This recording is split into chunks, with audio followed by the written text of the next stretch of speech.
Welcome everyone to another episode of After the Tassel podcast.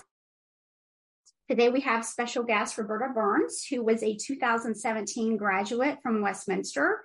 She had dual majors in business communication and business administration with an emphasis in marketing and management. She recently offered the new student convocation address in August for our 2026 graduates. She was voted Outstanding Female Senior from the Alumni Association when she graduated. And we're just pleased that you're willing to be our guest for this episode. So just tell us, what have you been up to after the Tassel since you graduated from Westminster? Well, thank you so much for having me. Since I graduated in 2017, I actually moved to South Carolina for an events and marketing job at a botanical garden. So when I graduated, I knew I didn't want to end up in a job where I was tethered to a desk a lot. So it made sense to be at a botanical garden where I was really going to be marketing something that required me to be outdoors. So that really appealed to me. So I moved to South Carolina for that. And then after that, I was recruited by a community arts nonprofit in that same town to be their marketing and graphic design staff person. And then after that, I founded a media company with my now husband, and we're about to start our 4th year of business. Awesome. Congratulations. Love to hear that from our alums, that awesome success. So you chose Westminster, you went through the degree program. Obviously, you were very successful here. How do you think your education at Westminster set you apart from your peers, and how? I really think that the education that I got at Westminster set me apart from my peers. And I don't necessarily think that it's so much of what I learned, but how I learned it at Westminster. And through the small classes, I really recognized the importance of connections and how personal touches can really make an experience great, both for me, and I saw that happening for my peers as well.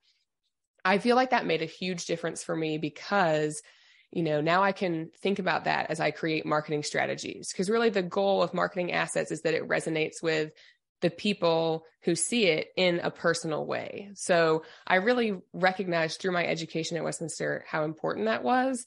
And then now as an entrepreneur, I really value the fact that it was multifaceted because of the liberal arts curriculum, because now I deal with all aspects of the business and all different clients that are coming from different backgrounds that I can understand better how to serve them, because I learned from so many different perspectives while I was at Westminster. Huh. And something that I really feel is too that I feel that's one of the common themes that we're finding with a lot of alumni that we're speaking with is just that experience with being here in a liberal arts college, that you just have a wide range of, obviously, the experience that you had here and the exposure and how that just ties into so many different career aspects too. Right. And because Westminster is smaller, you can do multiple activities even. A couple of my siblings went to much larger colleges, and you kind of had to pick the thing that you did and do it. But at Westminster, you can be an athlete and you can be a leader in an organization and you can be in Greek life. You can kind of do all different things and learn what you love while you're at Westminster, because you're not tied down to one specific track that's taking all of your time or all of your energy. Yeah. Well, I'm really excited to hear about your study abroad experience, because I know you went to Northern Ireland, and from what I read in some of the articles, you just had a tremendous, experience over there, and just witnessed some really neat things. Can you tell us more about that? Absolutely. I wholeheartedly recommend that anyone who gets a chance to study abroad does, whether it's on some of the shorter trips that are offered, guided by professors, or for a summer course or a semester. It absolutely was transformative in my life and as part of my Westminster education. I would say first, from the education, the studying part of studying abroad, learning about marketing from an international perspective was a game changer for me. That was super beneficial. It also helped me realize that being creative with marketing was really important. So one short example, in Northern Ireland, there's a lot of rules and regulations about billboards. So the way that we see billboards down interstates in the US is not what happens in Ireland. So you can't just rely on throwing a website or throwing a catchy slogan on a billboard and having that translate into brand awareness because that's just not an option there. So it really helped me think about what are more creative ways, and then nowadays with digital media, I even think, it's easy to post things on social media but what is the next step past that can reach a customer? So that's really stuck with me, even after the experience is over. And then I would say on the abroad part of studying abroad, just being able to travel to so many countries, meet so many different people, and gain the independence and the confidence in myself to show up in a new country and meet people and navigate a city and navigate a new town, new public transit, all of that really kind of helped me and shaped me into being the person I am now. I think because of that experience, I met people that I'll never meet again, and I got to do things that I'll never get to do again because of the partnership that Westminster had created through the Piper Scholarship and those generous sponsors. So it absolutely was life-changing. Yeah. I'm with you right there. I didn't get the chance to study abroad in my undergrad, but that is my biggest regret. I tell it to students all the time. If you can do it, do it. We understand there's some financial limitations, but there are scholarships that students can use. Did you know coming to Westminster that that's something you wanted to do, or were you kind of talked into it? It was something that I always wanted to do. And that was one of the big reasons that I chose Westminster, was because of the way that they work study abroad into a normal semester. Some colleges, you have to do it over the summer, or the credits don't transfer back. And it was really exciting to me, even as a freshman, knowing that I could take marketing classes there. They would count to my major. I wouldn't be behind, and I wouldn't be missing anything on campus. It would just be enhancing my overall experience. That makes sense. And was there any particular reason why you chose Northern Ireland?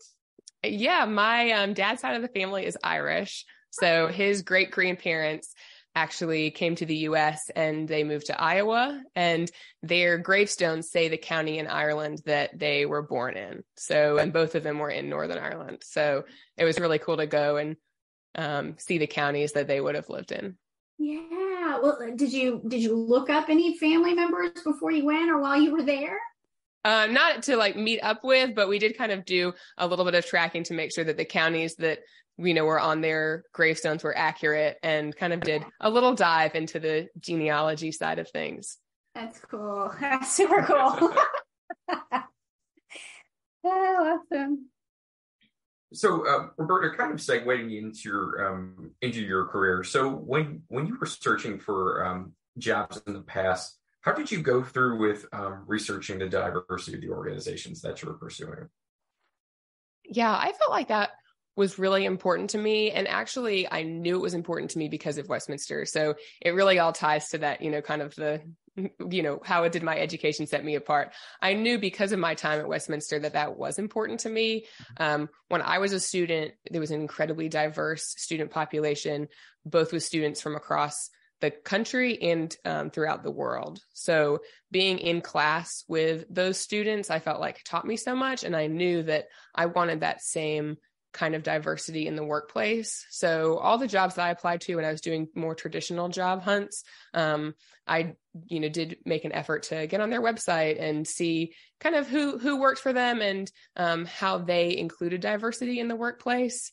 Since I knew that every part of my education was kind of enhanced by a diverse atmosphere, not only on campus, but also studying abroad, obviously, I knew that having that in my workplace would make me a better marketer, a better citizen, and really a better person overall. Yeah. We talk about that with our current study abroad and global services coordinator here on campus, Jesse Reed, and how the study abroad experience, how, you really try to market that on your resume, the flexibility, the adaptability, the independence, the responsibility, all those things you gain. And then when you come back, how to explain that in an interview and explain it on a resume, but what you're looking for from a company as far as how diversity is represented across the organization. And, I love what you're saying, how important that is to you, because I think when you do travel abroad, you get a wider expanse of cultures, backgrounds, customs, you name it. And you want to see that represented in a company that you work for, because you're spending most of your time with them on a daily and a weekly basis, right? Right. Yeah. And, when you graduate from college, suddenly, you have so many people at your fingertips in college because you're surrounded by students, faculty, and staff. And then when you get into a workplace, often you see those same people every single day. And so it is really important to be surrounding yourself with people who you feel like you can always be learning from, and that can better you personally and professionally. Yeah. Well, tell us more about the workplace. How can you tell students to advocate for themselves at work, or how do you do that in the workforce? Yeah, well, I think it's so important to advocate for yourself. And it's sometimes as a tough situation that, students walk into. They've landed the dream job, and then, what's next after that. So I would say, in terms of advocating for yourself, first identifying what you want, or what your passions are is really important, so that you can advocate really effectively for yourself. So if when you start a new job, sometimes you don't know exactly what you want to do in a workplace, or, you have the job title and, maybe a job description. So being able to really hone in on what you want out of a workplace will then help you advocate for that, and then be really pleased with the results. So, if you go in and it sometimes can be a lot of emotional energy and a little bit nervous to advocate for yourself. And if you do that for something that you then decide that you weren't actually excited to get, then it can kind of make you, hesitant to do that again. So I would say first settling into what you want out of a workplace will help you be able to advocate effectively, and then be really pleased with the results and realize that if there was hesitation going in, that it was worth it, because what the results were really helped you.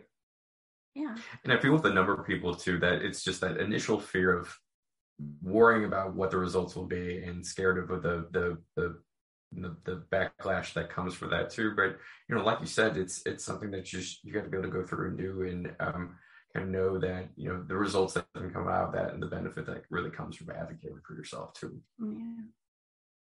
Right. So as far as work-life balance, you explained that you founded Second Floor Media, and that you also are consultants with the Art Fields Collective there in South Carolina. You're also a licensed realtor. I'm not sure if you mentioned that. It's very busy. How do you manage that work-life balance? How do you do that between work, life, your marriage, everything? Well, this is the $1 million question for sure. So I view work-life balance as enjoying work and enjoying the time I spend not working. So I think there's a lot, it's very hard. Work-life balance kind of indicates the 50-50 or, whatever it is, just by the word balance. And I really try to view it as less of a balance and more of working really hard when I'm working, and then relaxing and enjoying the time, when I'm not working. So like you mentioned, especially as someone who now is an entrepreneur and works for myself, it's incredibly tempting to work all the time. And I think the same is true for students. I always say that college students are kind of like entrepreneurs, because you can set your own schedule. You have a bunch of different clients, your professors that you're kind of working for, and it is tempting to kind of work all the time. And I think as a student, I did that, and I come by it naturally to just always be working. So I will say it's very challenging. Work-life balance is definitely a challenge. So if you haven't mastered it yet, don't worry. But now I try to really make sure that the time that I spend working is productive and well planned, so that I can feel really good about the time that I spend not working. So I know, when I get to turn off the computer and stop working, I don't have tasks lingering. I don't have work that I'm still thinking about that I should have done, or, what's going to come up on Tuesday, or, I'd like to really make sure that it's planned so that the times that I don't work, I really get to not be working. Yeah, I think it's a great advice, being able to wipe your feet at the end of the day and say, okay, I'm done, close the laptop, close the computer, put everything away. and then go home and enjoy being around my family. Are you in a remote environment? Do you work out of your home, or do you go to a physical space? We have a home office that we work out of, but then I do, like for my consultant work, I'll go to their office and work some, and then, meetings with clients. So it kind of is a combination of a couple offices and then anywhere else that I find myself, I'll be working. And that's a challenge too, because sometimes you can say, oh, well, I'll, do this afternoon that's not working, and then find yourself working at 5:00 when a lot of people are getting off. So that's been part of it too, for me in terms of work-life balance, is knowing that, maybe I don't start work until a little later in the morning because I'm doing something fun for me because of my flexible schedule. But then, at 7 p.m., still being happy that I can be working because I didn't work earlier in the day. So that was one thing when you build your own calendar that can be a little challenging in terms of work-life balance, because most people are working off of that kind of 8 to 5, 9 to 5. And, sometimes I'll see, my friends getting off work and I think, oh man, I'm still working, but reminding myself, keep working till you're done with this. And then when you're not working, you can, you'll be able to have that feeling of being off work too. Yeah. Well, can you tell us, maybe for students out there that maybe want to go into entrepreneurial studies or be a consultant, because you have that emphasis in marketing and management, you have all this business background. What advice can you tell them for how to break into the field, or how to manage their time? I mean, any advice you want to throw out there would be great. Yeah. So I have a couple of things that I think could be very helpful for students. So one is in terms of being an entrepreneur or working for yourself or being a consultant, even having a solid base of skills and job experience is really important. So, obviously if you're inventing something, you can jump into entrepreneurship right away. But if you're doing entrepreneurship as a marketing kind of consulting business, you really have to have the background and the skills from, some clients or some full-time career to precede that. So I would say looking at a job, an entry-level job once you graduate that you can get a ton of experience in can be very beneficial. If you know that working for yourself is a goal, then being able to have a very broad knowledge base is I've found to be incredibly useful. So starting at maybe a smaller organization that might not have a big name that would allow you to do more. So the botanical garden that I started at, I was in a department of 4 and I got to do everything, every single aspect of marketing I got to do. And that really helped me because I could determine what parts of marketing I do like, because marketing is a huge, huge industry. What parts of marketing do I like? What parts of marketing would I rather not do? And because I got such a broad experience there now, I know that typically I offer the services that I like to do. The ones that I think are the most fun are the ones that I want to do for other businesses. So that was incredibly helpful, is working at an organization where you can kind of get your hands in a lot of different things to learn more about yourself and more about what you might want your business to be if you're going to work for yourself. Yeah. And then I think that the other part too is finding something that you're really passionate and that you have fun doing. There's always the joke, you quit your 9 to 5 so you can work 24/7 for yourself. And, goes back to the work-life balance thing a little bit, but it's true. But if you're having fun doing a lot of that stuff, then you're going to have a lot of fun and joy in your life. And I said that in my convocation speech, I gave that advice to students to have fun.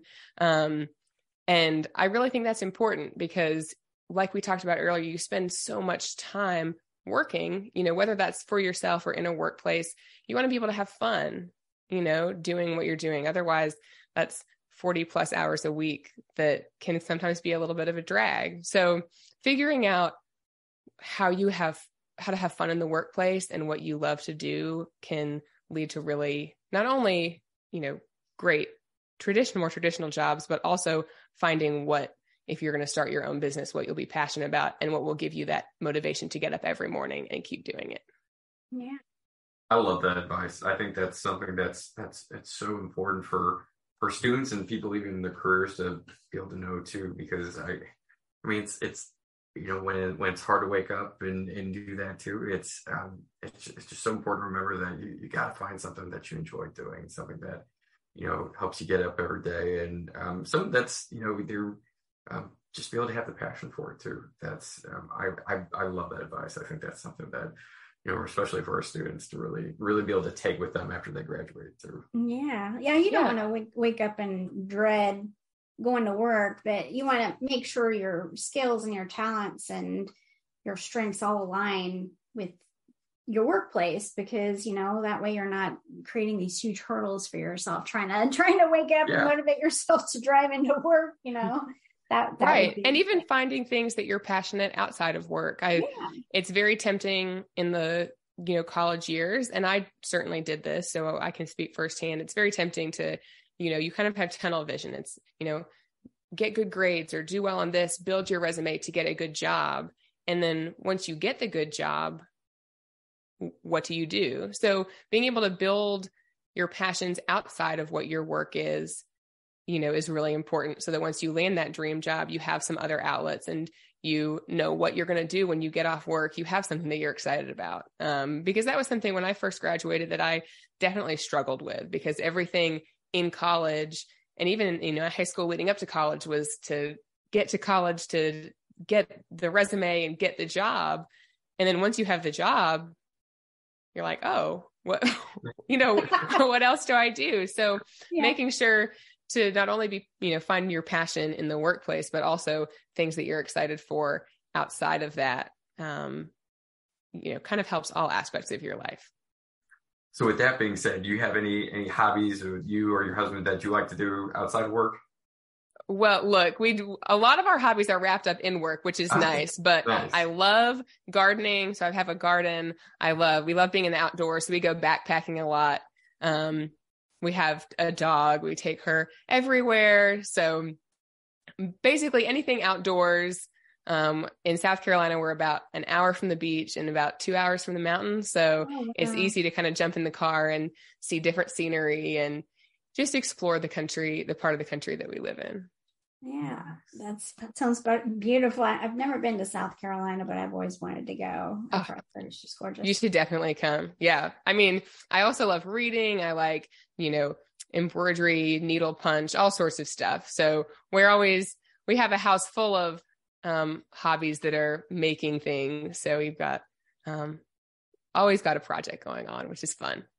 Yeah. Well, it sounds like you and your husband are quite the match. You have a lot of creative interest and, shared interest and hobbies. So that's wonderful. Makes life a lot easier. It does.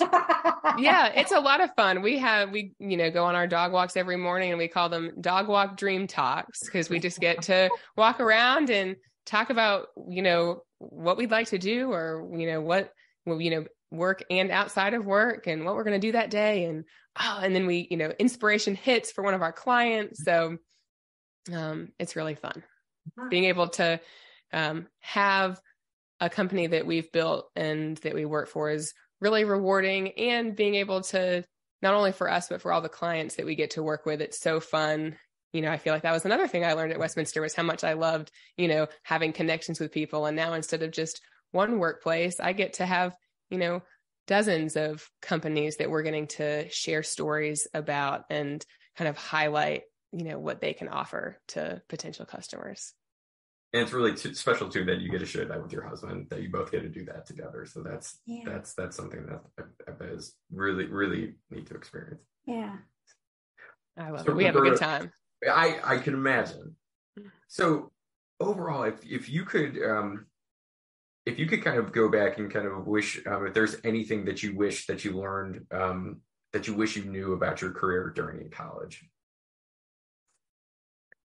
I would say that it's ever evolving. And that may be different, it might be different for people who are more in a science-based or something like it might be a little bit different, but the world of marketing is always changing.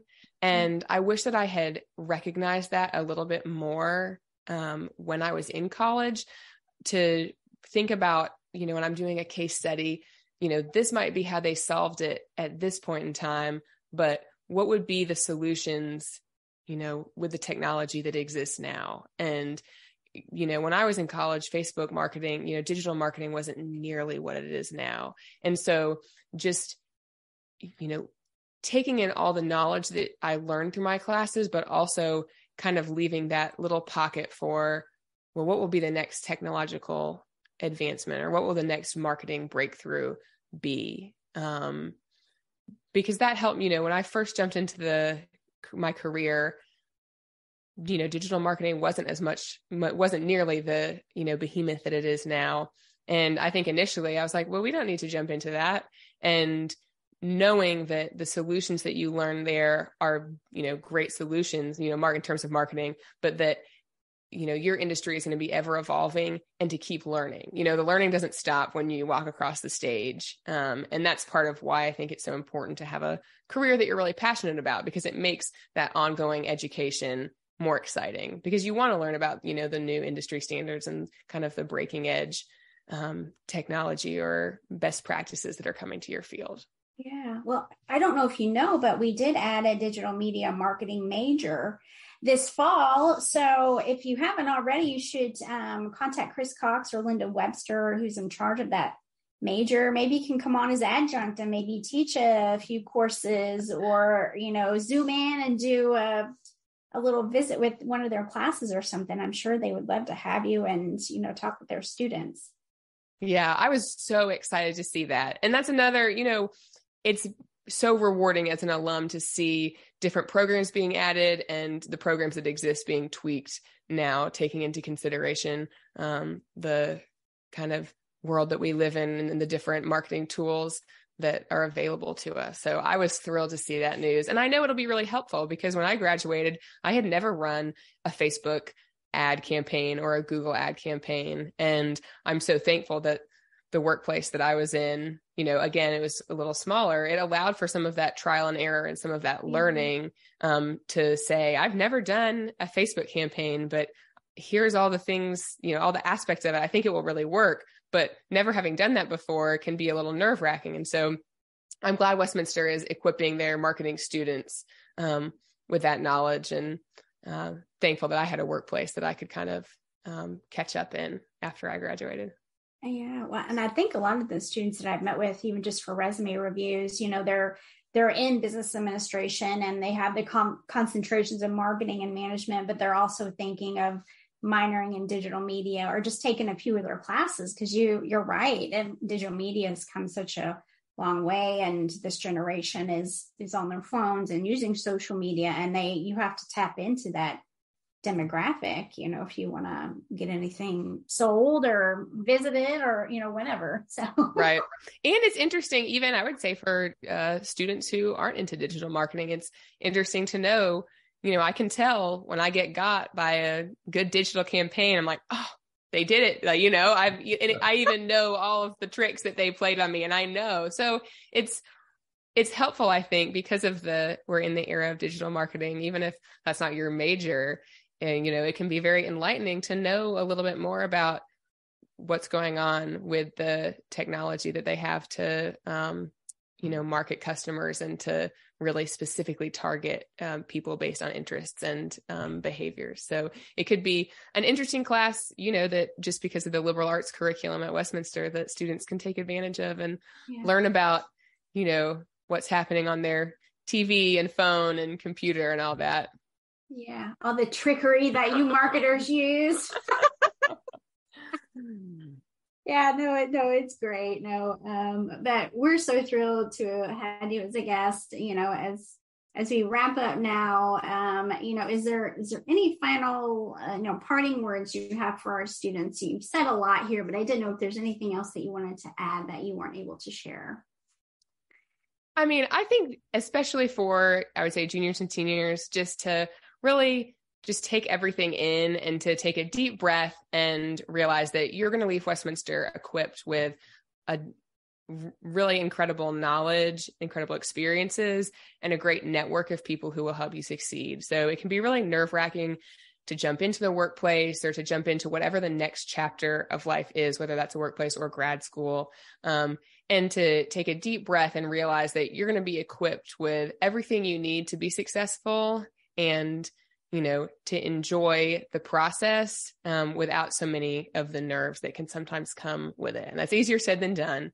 And then also, even once you've graduated, to lean into the network that Westminster has. I'm still meeting, new people through being on the alumni council and having served as the young trustee on the board, that I didn't know at Westminster, but now I'm, emailing and trying to network with, or just asking questions, too, about their experiences. So not letting, the Westminster experience end once you graduate is really important, because there's a lot of, countless, very incredible alums who have stories to tell, advice to give, and want to continue to foster that Westminster family beyond just the 4 years that you spend in campus in person. Well said. And doing podcasts with staff members. Just continuing your experience. Well, thank you again for being our guest. We really appreciate all of your advice and counsel, and sharing with us all of your wonderful experiences while you were a student here, but also just what you've been doing since you graduated as an alum. We hope we can see you on campus, and would love to see you, collaborate with Chris Cox and all of his students, and, would love to see you as an adjunct, but that's not for me to decide. So, but thank you guys so much for having me. It's been a real pleasure to chat with you guys, and thanks for, taking the initiative and doing this series and reaching out and following up countless times with me and all the other alums who you've gotten on the podcast. What you're doing is so beneficial, and thank you so much. We really appreciate your time. All right. Thank you.